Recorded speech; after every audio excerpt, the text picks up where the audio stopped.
Enrol nurse तो remove कर दिया, कुक भी रिमूव कर दिया, शेफ भी रिमूव कर दिया न्यू साउथ वेल ने। अब क्या करें? ये करने से पहले समझ लें न्यू साउथ वेल के चलता कैसे है, न्यू साउथ वेल के रूल्स कैसे हैं। बेसिकली न्यू साउथ वेल में 190 और 491 अप्लाई कर सकते हो।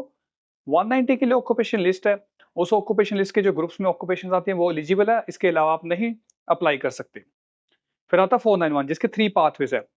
पाथवे 1 है कि अगर आप अपने फील्ड में काम कर रहे हो, स्किल्ड लेवल पे 6 महीने से काम कर रहे हो, टिस्मत को मीट कर रहे हो, जिसके ऊपर 10% कंसेशन मिल जाता है कुछ ऑक्यूपेशंस को, जैसे कुक हो गया, शेफ हो गया, तो आप अप्लाई कर सकते हो। और उसके ऊपर ऑक्यूपेशन लिस्ट जो न्यू साउथ वेल किया उसके ऊपर अप्लाई नहीं होती, मींस अगर आपकी ऑक्यूपेशन उस लिस्ट में नहीं है तो भी आप अप्लाई कर सकते हो पाथवे 1 के थ्रू, और प्लस आप दूसरी स्टेट से भी अप्लाई कर सकते हो, ये चीज भी ध्यान में रखना। पाथवे 2 आपको न्यू साउथ वेल की लिस्ट के ऊपर अप्लाई करना पड़ेगा, न्यू साउथ वेल आपको इनवाइट करेगा।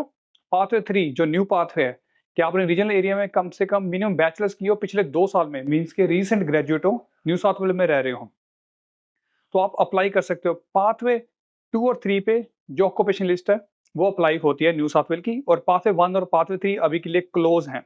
ये चीजें आप ध्यान में रखें। काफी ऐसे सारे क्वेश्चंस आ रहे हैं। अब पूछ लेते हैं मेरे सर मेरी ऑक्यूपेशन लिस्ट में मेरे को क्या कर सकता है, मेरे को आएगा कि इनविटेशन आएगा कि नहीं आएगा। अब ध्यान से 2 चीजें समझना। जो प्रायोरिटी सेक्टर्स हैं न्यू साउथ वेल के वो कौन से हैं? कंस्ट्रक्शन हो गया, एग्रीकल्चर हो गया, एजुकेशन हो गया, एज केयर इंडस्ट्री हो गई है, ऐसे काफी सेक्टर्स हैं, वो चीजें आपको समझनी पड़ेगी। दूसरी बात आती है वो प्रायोरिटी देते कैसे हैं।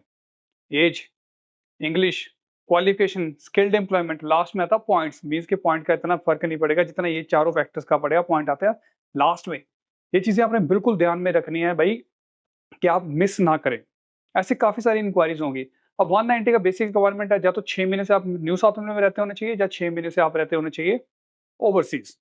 491 की भी सेम रिक्वायरमेंट है, 3 महीने है उसमें पर 6 की जगह, या तो 3 महीने से आप न्यू साउथ में रहते होने चाहिए, या 3 महीने से आप ओवरसीज रहते होने चाहिए।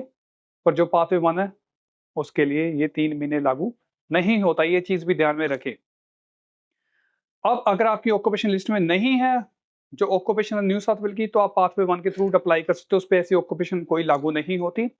आई होप इस वीडियो से आपको क्लैरिटी मिल चुकी होगी। अगर फिर भी कोई अधिक जानकारी चाहिए तो आप सक्सेस वीजा को कॉन्टैक्ट कर सकते हो, हमारी ब्रांच को विजिट कर सकते हो, या ऑनलाइन अपॉइंटमेंट बुक कर सकते हो। Thank you.